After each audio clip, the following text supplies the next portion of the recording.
لیکن وہ شخص 5 سال مدت کو سب کچھ سمجھ کر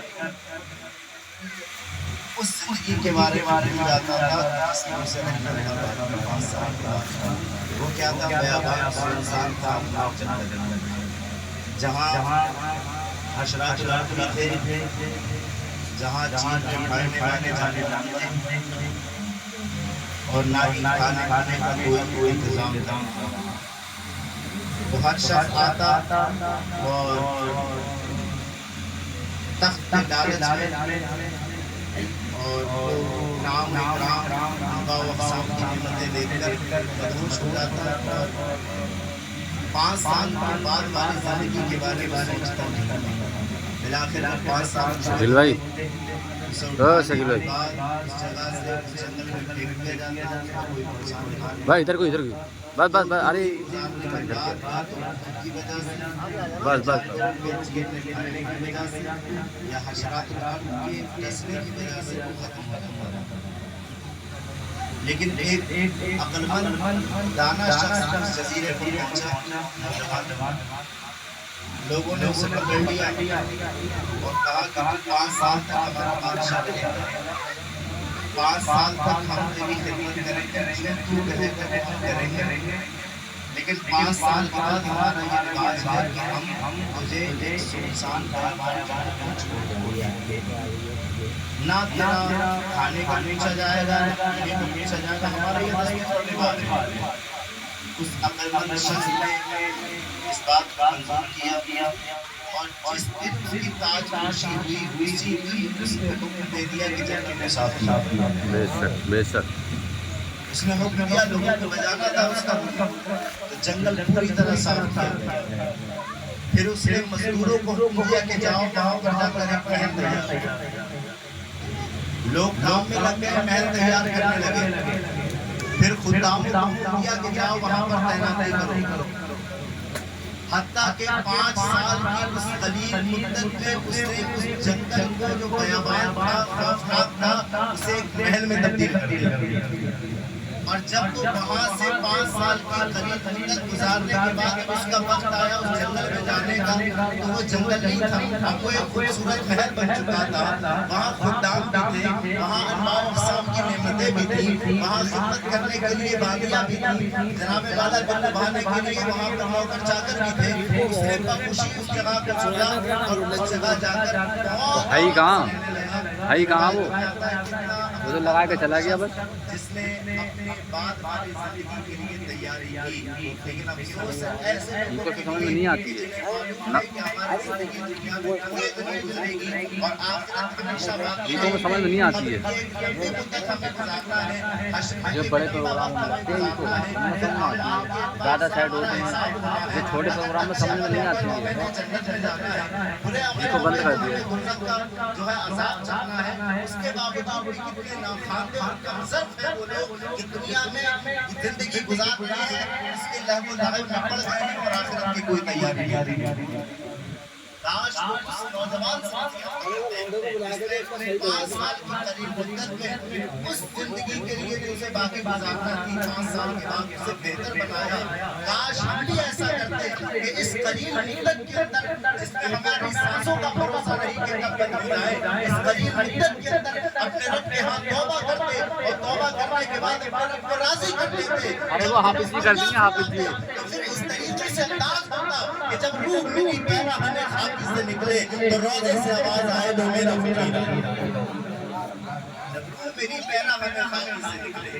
روزے سے آواز آئے تو میرا فقیر محبت کر کے جاؤ۔ ادھر سے جانا کیا کیا نہیں کرا، دنیا کی کیا کیا نہیں کیا۔ اسلاف نے کتابیں دی، اسلاف نے اپنا علم دیا، اسلاف نے زہد بخشا، اسلاف نے ہمیں جو ہے جناب والا عمل کرنے کی ترغیب دلائی۔ ہمارے حالات کیا ہیں؟ قاسم حافظ جی سے کہہ دی ایکو کم کر دے اس کا، ہم بھائی معاصی کا ارتکاب کر رہے ہیں۔ حافظ جی سے کہہ دے کونے بیٹھے، حافظ جی سے کہہ دے کونے پہ بیٹھے ہیں وہ۔ اللہ تعالیٰ کسی نوجوان سے نصیحت پکڑنے کا توفیق عطا وہ فرمائے نالائق ہے۔ تاکہ ہم اپنی زندگیوں کو بہتر کر سکیں۔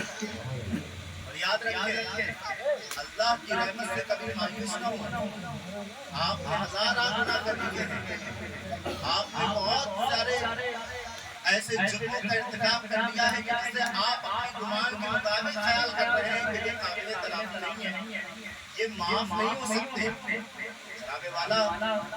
آپ حدیثوں کے اندر پڑھیں یا اپنے علماء سے سنو، آپ کا رب اتنا کریم ہے، اتنا مہربان ہے کہ پیارے آقا علیہ السلام ایک مرتبہ صحابہ کے مجمع کے اندر ارشاد فرماتے ہیں، آپ اس وقت جبکہ ایک جنگ سے فراغت کے بعد قیدیوں کی طرف متوجہ ہوئے تو آپ نے دیکھا کہ قیدیوں کے اندر ایک عورت ہے جس کے پاس ایک بچہ ہے جسے وہ دودھ پلا رہی ہے، صحیح بخاری کی حدیث ہے، جسے وہ دودھ پلا رہی ہے۔ جب بھی کسی بچے کو دیکھتی ہے ممتا بیدار ہوتی ہے اور وہ بچے کو اپنے قریب کرتی ہے، اب اس کے منہ کو جو ہے اپنے پستان کے قریب کر کے دودھ پلانا شروع کر دیتی ہے، اس کا لاڑ کرنا شروع کر دیتی ہے، اسے پیار کرنا شروع کر دیتی ہے، اس کے بعد سوارنا شروع کر دیتی ہے۔ پیارے آقا علیہ السلام نے ارشاد فرمایا، صحابہ ذرا دیکھو یہ جو عورت ہے وہ بیوہ ہے، یہ عورت جو ہے وہ لاچار ہے، مجبور ہے، بے سہارا ہے، قیدی ہے، لیکن اس کی اپنے بچے سے محبت دیکھو، جب بھی اپنے بچے کو دیکھتی ہے اپنے قریب کرتی ہے، اپنے سینے سے لگاتی ہے، اپنا دودھ پلاتی ہے، اس کے بالوں کو سنوارتی ہے، اس کے جو ہے جانے والا اس کے رخ کے اوپر جو گرد و غبار چھڑکتی ہے اسے دور کرتی ہے۔ ذرا بتاؤ تو صحیح اسے اپنے بچے سے کتنی محبت ہے۔ صحابہ کہتے ہیں حضور معلوم پڑتا ہے کہ بڑی محبت ہے۔ میں حدیث کا مفہوم عرض کر رہا ہوں، پیارے آقا علیہ السلام نے ارشاد فرمایا محبت ہے کہ اس کو کہا حضور محبت اس لیے ہے اس نے بچے کو جنم دیا ہے۔ پیارے آقا نے ارشاد فرمایا جس نے جنم دیا ہے وہ اتنی محبت کر رہی ہے تو جس نے خلق دیا ہے وہ کتنی محبت ہے۔ اللہ کے رسول صلی اللہ علیہ وسلم ارشاد فرمایا اس سے کہیں زیادہ تمہارا رب تم سے محبت کیا کرتا ہے۔ بے شک سبحان اللہ۔ علماء نے وضاحت فرمائی ہے کہ 70 ماؤں سے زیادہ اللہ رب العزت اپنے بندوں سے محبت فرماتا ہے۔ اور حضرت علامہ غزالی رحمۃ اللہ تعالیٰ نے اپنی کتاب کے اندر لکھا ہے کہ جب نیک بندہ اپنے رب کو پکارتا ہے تو اللہ رب العزت فرماتا ہے لبیک یا عبدی، میرے بندے میں حاضر ہوں۔ وہ اپنی دعا عرض کرتا ہے اللہ قبول فرما لیتا ہے، لیکن جب گناہگار بندہ رب کی بارگاہ میں عرض کرتا ہے ندامت والے آنسو لے کر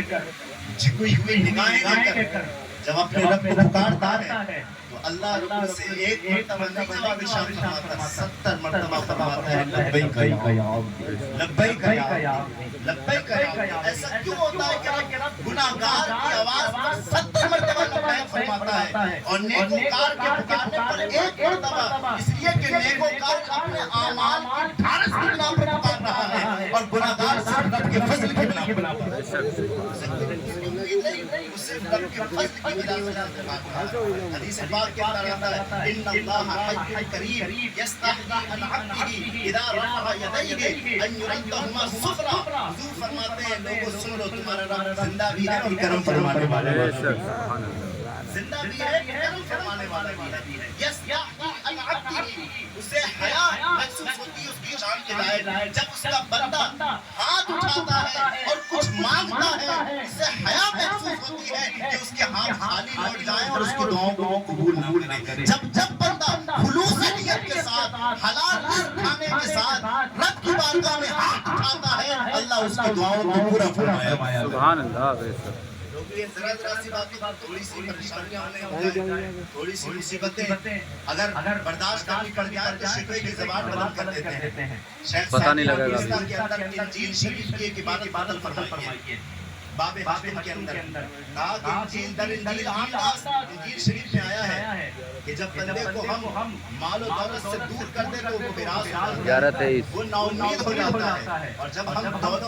دولت اسے عطا کر دیں، اسے مال کی کثرت عطا کر دیں تو پھر وہ ہم سے بے خوف ہو جاتا ہے۔ فرمایا سرا وضرا حالت عیز، جب خوشی میں اور غم میں تیری یہ حالت ہے تو ذرا سوچ پھر تو میری عبادت کب کرے گا، مجھے راضی کب کرے گا۔ بندہ صرف ندامت کے ایک آنسو کو بہائے اللہ رب العزت اس کے گناہوں کو معاف فرما دیتا ہے۔ ریاض الصالحین کے اندر ایک حدیث لکھی ہوئی ہے کہ ایک بندہ ایسا تھا بنی اسرائیل کے اندر جس نے 99 لوگوں کو قتل کیا تھا۔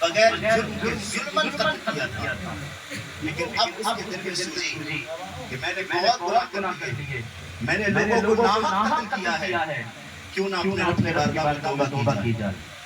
تو وہ اس وقت کے بڑے عالم کی طرف راہب کی طرف متوجہ ہوا اور متوجہ ہونے کے بعد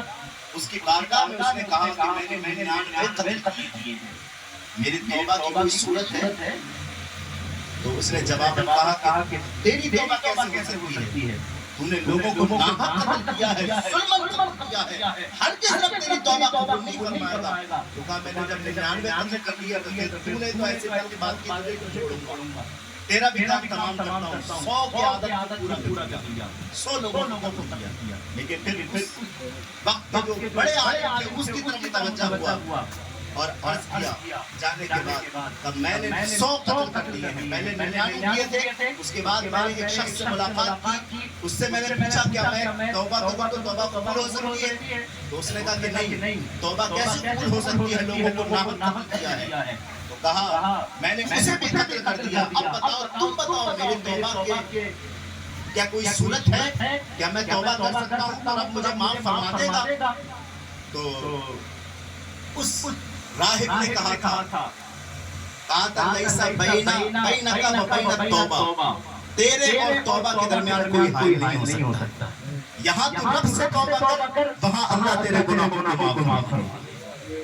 لیکن ایک کام کرنا ہوگا گندے لوگوں میں آتا ہے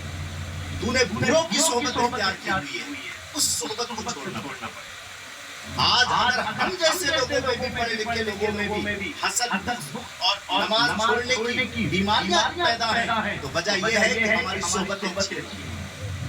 آج عوام اگر معاصی کے دلدل میں گرفتار ہے تو وجہ یہ ہے کہ ہماری صحبتیں اچھی رہتی ہیں شیخ سعدی نے کریمہ کے اندر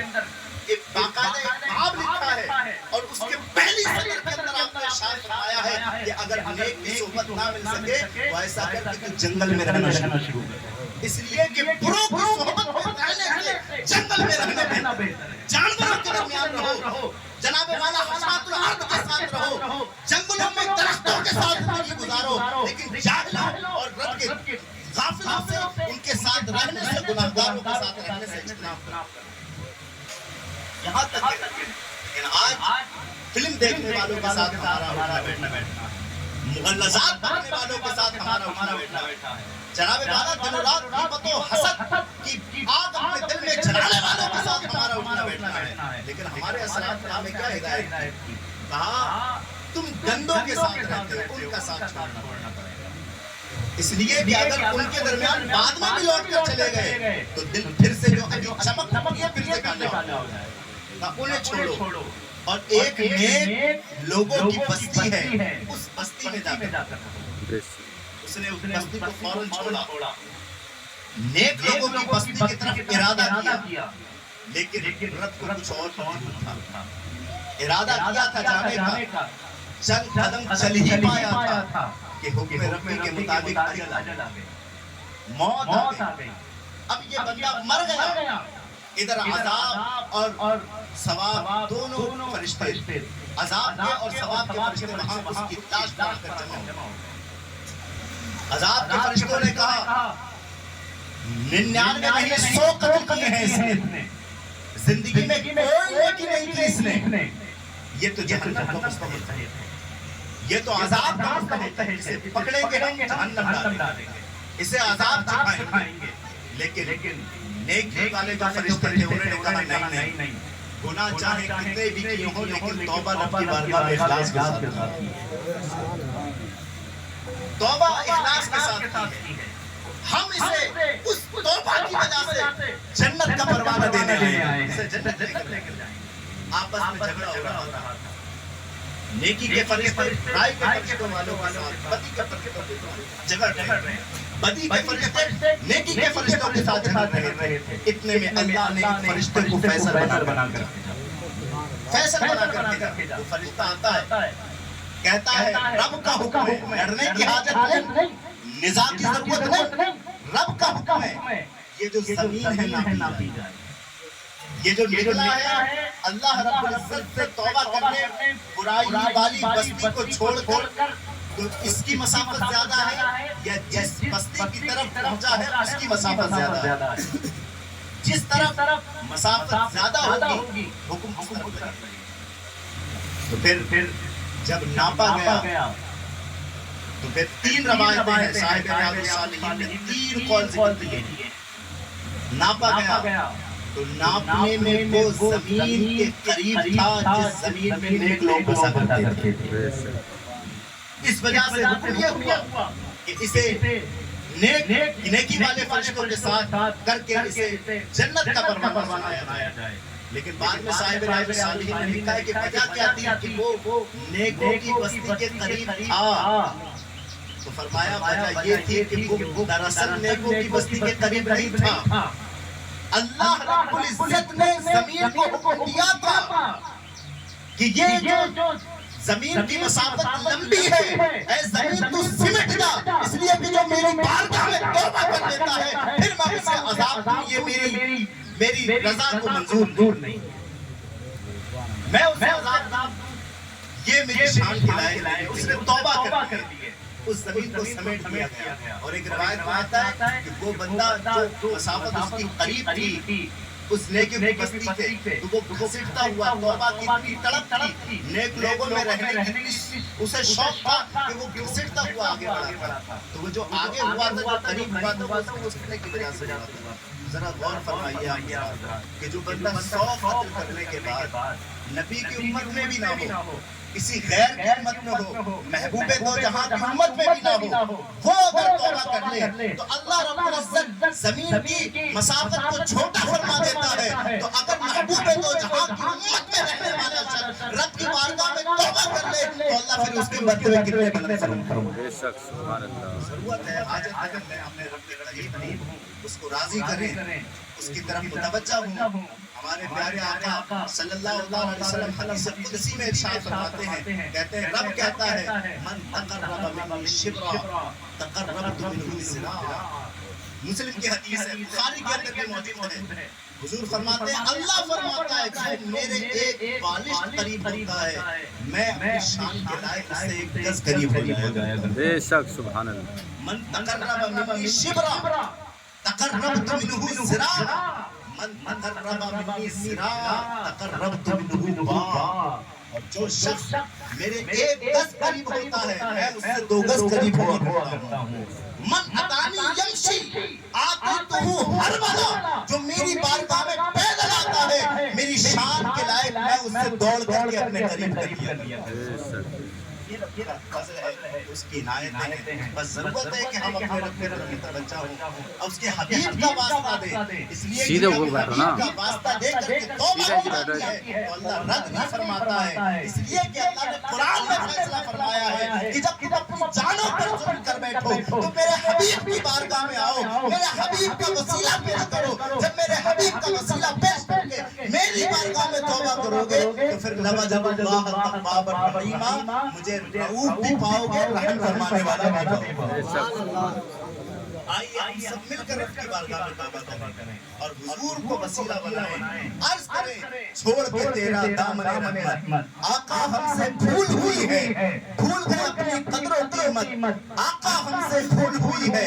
دیکھ ہماری آنکھ مچولی، اپنے سینے اپنی بولی، بھول گئے ہم میں خوبت، آقا ہم سے بھول ہوئی ہے، دنیا کے ٹھکرائے ہوئے ہیں، تیرے در پر آئے ہوئے ہیں، کھول دے اپنا باب رحمت، آقا ہم سے بھول ہوئی ہے، آقا ہم سے بھول ہوئی ہے۔ اللہ تعالیٰ کی بارگاہ میں دعا ہے کلمات